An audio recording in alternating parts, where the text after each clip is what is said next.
УКМК тарабынан Ошто дагы 2 уюшкан кылмыштуу топтун мүчөсү кармалды. Алар Ош облусунун тургунунан 14.500 АКШ доллары өлчөмүндө акча каражатын талап кылгандыгы аныкталды. Атайын кызматтын билдиришинче, кармалгандар Дженго Каймана аты менен таанымал Кадыр Досоновдун уюшкан кылмыштуу тобунун мүчөлөрү.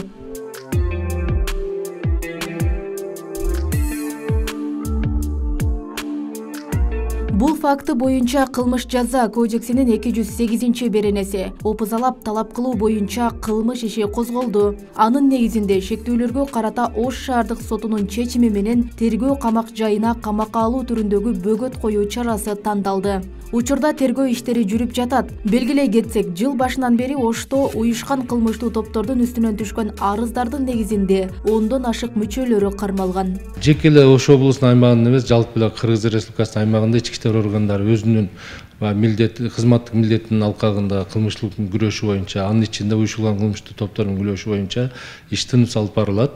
Уюшулган кылмыштуу топтун мүчөсү катары ички иштер министрлигинин каттоосунда турган 5 жаран кармалган да. Бүгүнкү күндө алардын үстүнөн кылмыш иши козголуп, тергөө иштери жүрүп жатат. Буга чейин ошондой былтыркы жылы 14 арыз түшкөн. Ошол уюшулган кылмыштуу топко байланыштуу жарандар тарабынан ошондой зордук зомбулук көрсөтүлдү деген мааниде. Ошолордун ичинен азыр 11-ини ишке ашылды. 3-өө боюнча азыр иш жүрүп жатат.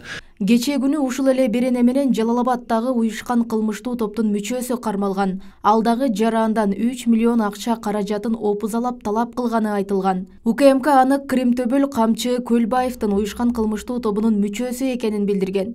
Учурда ИИМ жана УКМК тарабынан уюшкан кылмыштуу топтун мүчөлөрүнө байланыштуу резонанстуу иштер тергелип жатат. Ошондой эле коомчулукта бул жааттагы мыйзамдарга өзгөртүү киргизүү керектиги сунушталып келет. Грузия мамлекетинде кылмыштуу топ түзүлгөндүгү үчүн дагы жазалар колдонот да. Уюшкан кылмыштуу топтун мүчөсү болгондугу үчүн 3 жылга соттолот. Вор законе деген 15 жылдан 20 жылга чейин камалат, өмүр бойго камалат. Ошон бүт өзүнүн кылмыштуу топтордун баягы должносттору бар. Ошолорго карата мамлекеттик күч органдары ошол мыйзамдын негизинде гана ал кылмыш кылабы, кылбайбы жазага тарта берет. Себеби ал адам сен мыйзамдагы ворсуңбу, урусуңбу деп камера менен айтат.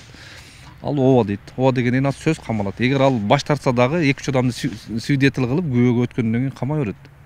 Өнүккөн мамлекеттерде ошентип уюшкан кылмыш топтору менен күрөшөт. Биз дагы ошон мыйзамдарды кабыл алышыбыз керек. Мисалы Египетте туристти тоногондугу үчүн өлүм жазасына тартат. Ошондуктан мисалы Египетке барган адам турист көчөдө уктап алса дагы ага эч ким тийбейт. Расмий түрдө Кыргызстанда 1119 уюшкан кылмыштуу топтун мүчөсү бар. Өткөн жылы алардын 153-ü кылмыш жоопкерчилигине тартылган. Bir жыл ичинде алардын мыйзамсыз жүгүртүүдөгү 12 курал жарак алынган. Ал эми уюшкан кылмыштуу топторду каржылаган деген айып менен 2 жаранга иш козголуп, учурда тергөө амалдары уланууда. Роза Акматжан кызы, Жылдыз Кадырбаева, Ош ТВ.